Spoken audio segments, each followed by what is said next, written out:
First, I decrease the width of this column up to 15 pixels.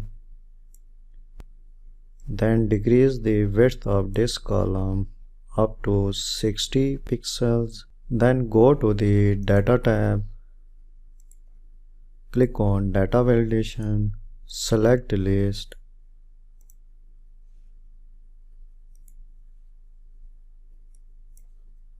Select the month name.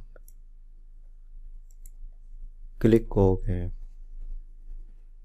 So if I select any month here, I see here the name of month. I format this cell.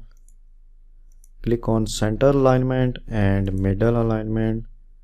Change the background color white and change the text color this color.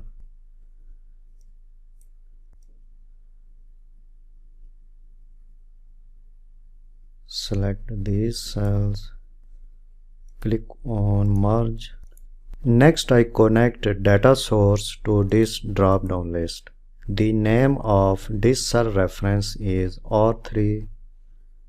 Active this sheet.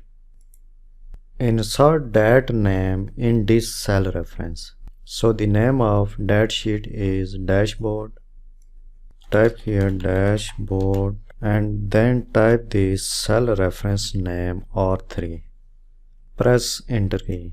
Similarly, I give that name in this sheet. Active this cell. Dashboard is the name of sheet. So before this cell reference, give the name of this sheet. Type here dashboard. Type cell reference name R3. Press enter key. I have selected month August in this drop down list. So I can see here the name of month is also changed in this cell. Similarly, I can see here. So active this sheet. I hide the ribbon. Click View tab. Uncheck Formula bar and headings. I also hide the sheet tabs and scroll bar.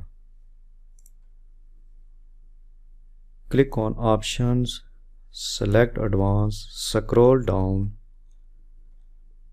uncheck Sheet tabs and horizontal scroll bar, then click OK.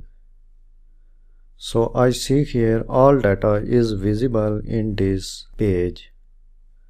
So when I select any month from the list, I see here all data is changed.